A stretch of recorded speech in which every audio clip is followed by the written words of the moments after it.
There is a number out there with your name on it, and it is waiting for you to find it. A specific dollar amount that once you reach it means you never have to set an alarm for work again, and you never have to sit through another meeting that should have been an email. That number is different for every single person walking this earth, and it changes dramatically depending on one critical factor, which is the age you want to walk away from the workforce for good. Today, we are going to break down exactly how much money you need to retire early. Whether you're dreaming of freedom at 30, or planning your escape at 40, or targeting a comfortable exit by 50. But here's the thing that most people get completely wrong about this entire topic. And it's not just about the number itself, but about the math that is hiding behind the number. And once you see it, you really cannot unsee it. Before we get into the actual numbers, we need to kill a very common and very damaging myth about what early retirement actually looks like in the real world. When most people hear early retirement, they immediately picture some guy on a tropical beach doing absolutely nothing for the next 40 years. And honestly, that sounds terrible because your brain would turn to mush by about month 3. Real early retirement is not about doing nothing at all, but rather about removing the obligation from your daily life, so you wake up and choose how you spend your time, not because a paycheck demands it, but because you genuinely want to. Maybe you build furniture in a workshop, or maybe you volunteer with a cause you care about, or maybe you start a small business with absolutely zero pressure for it to ever turn a profit. The point is that you are no longer renting your time to someone else, and that reframe is essential because it completely changes the math behind everything we're about to discuss. You do not need a number that covers a life of luxury, but instead, you need a number that covers your actual life and the real version of it that you would live if money were not the primary factor driving every decision. So, with that understanding firmly in mind, let us talk about the framework that makes all of this possible, and it is called the 4% rule. Almost every early retirement plan ever created starts with something called the 4% rule, and it's beautifully simple once you understand how it works. The idea goes like this. If you invest your money in a diversified portfolio of stocks and bonds and you withdraw only 4% of it per year, then your money should last at least 30 years, and in many historical scenarios, it actually grows. The original research behind this concept was published in 1998 by 3 professors at Trinity University, and it's been tested and validated against over a century of real market data, including periods of world wars and deep recessions and devastating market crashes.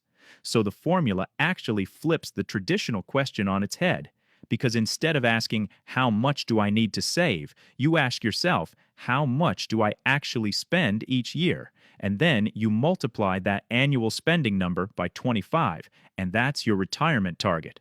If you spend $40,000 a year, you need $1 million saved and invested to walk away from work. If you spend $60,000 a year, you need $1.5 million. And if you're living a more expensive lifestyle at $100,000 a year, then you're looking at roughly $2.5 million. Simple, right? But here's exactly where it gets really interesting and where most people completely miscalculate their own situation. Let us start with the most realistic target for most working people, and that is retiring at age 50. At 50, you have had roughly 28 years in the workforce, which means 28 years of earning and saving and investing and compounding your money over time. You potentially have another 40 plus years of life ahead of you, which means your money needs to work harder and survive longer than a traditional retiree who leaves at 65.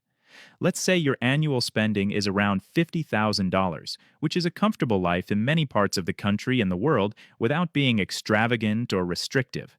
Using the 25 times rule, your base target would be $1.25 million. But here's the important catch. The 4% rule was originally designed for a 30-year retirement. But if you retire at 50, you might need that money to last 40 or even 50 years, which is significantly longer.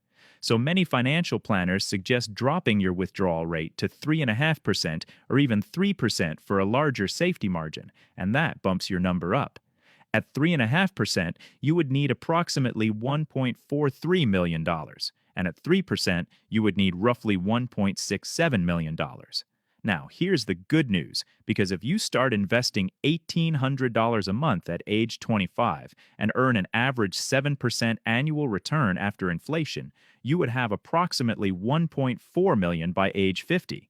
That's very achievable for a dual income household, and for a single earner, it's harder but not impossible, especially with salary increases and side income over those decades. 50 is the age where early retirement transforms from a nice dream into an actual executable plan. And there's a reason it's the most popular target in the financial independence community. But what if you want to get there even sooner and shave off another full decade? Retiring at 40 is where things get very real and very intense very quickly. You're compressing your entire working career into just 18 years and asking your portfolio to survive for potentially 50 to 60 years, which is a fundamentally different challenge.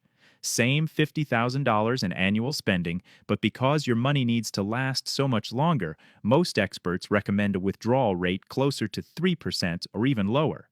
At 3%, your target jumps to about $1.67 million, and at 2.5%, you're looking at $2 million. Here's the math that stings, because to hit 1.7 million by age 40, starting at 22, you would need to invest roughly $4,200 every single month at a 7% return. That's over $50,000 a year going straight into investments, which means if you earn $100,000 before taxes, you're saving more than half your take-home pay every paycheck. That's the world of extreme frugality, with house hacking and older cars and cooking every meal, and maybe geographic arbitrage by living somewhere cheap while earning a high salary remotely. The people who pull this off by 40 usually have one or more of three advantages, which are a high income, or a low cost of living, or an early start, and ideally, all three working together. There's also a psychological cost that rarely gets discussed, because spending your 20s and 30s optimizing every dollar for a future date can make you miss the very life you're trying to free yourself for. But for the people who do it right, 40 is the age where you still have your health and your energy and decades of autonomous life ahead, and that combination is incredibly powerful. Retiring at 30 is the financial equivalent of climbing Everest without supplemental oxygen, because very few people do it, and those who manage it are not following the same playbook as everyone else. The math is almost absurd, because at $50,000 in annual spending and a 2.5% withdrawal rate, you need $2 million saved in just 8 years of working. That requires saving roughly $15,600 per month at a 7% return, which is an extraordinary amount of money to set aside consistently. For someone earning a typical salary, that is mathematically impossible, and that is the uncomfortable truth most content about retiring at 30 avoids saying directly.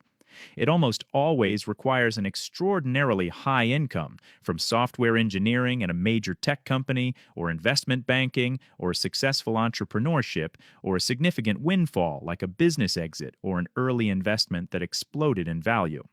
But here is the nuance most videos skip, because many people who retired at 30 did not actually stop earning money entirely. They stepped away from traditional employment and shifted into passion projects that generate income, like a blog or YouTube channel or consulting a few hours per week, or mostly passive real estate. It is less about having a massive portfolio and more about building systems that cover your lifestyle without trading hours for dollars in a job you did not choose. Now, before you punch these numbers into a retirement calculator, there are hidden variables that can dramatically change your target. First is healthcare, which in the United States is the silent budget destroyer for early retirees, because without employer insurance and with marketplace subsidies having expired at the end of 2025, a family plan can easily run $2,000 a month or more. That alone adds $24,000 or more to your annual expenses, which adds $600,000 or more to your retirement number, and that is not a rounding error, but an entire house. Second is your tax strategy, because traditional 401k withdrawals are taxed as income, while Roth accounts are tax-free, and brokerage accounts get capital gains treatment, and the mix determines how much you actually keep. Third is inflation, because your $50,000 lifestyle today could cost $80,000 in 20 years, and even small miscalculations compound into enormous gaps over a 50-year retirement. Fourth is sequence of returns risk, which means if the market crashes in your first few years of retirement, then withdrawing from a shrinking portfolio can permanently damage your outlook, even if the market recovers, because the order your returns arrive in matters as much as the average. So let's zoom all the way out and put it together. If you want to retire at 50 with a $50,000 lifestyle, you're targeting $1.25 to $1.67 million, which is ambitious but achievable with discipline and time. At 40, you need 1.67 to 2 million, and you must save aggressively and likely earn well above average. At 30, it's 2 million or more, demanding exceptional income or extreme frugality or a non-traditional wealth building strategy. But the number is not actually the goal, because the number is just a tool, and the real goal is the life you intentionally design around it. Some people hit their number and realize they never figured out what they wanted to do with freedom, and others never hit it, but build a life so intentional they feel retired while still working. The best financial plan is not the one with the highest savings rate, but the one that is honest about who you are and what you value, and what kind of life would make you feel like the alarm clock is optional. If this video helped you see your own path more clearly, then hit that subscribe button, because we go deep on money and strategy and building a life on your own terms every single week. And if you know someone grinding away right now, wondering if there's a way out, send them this video, because it might be the push they need.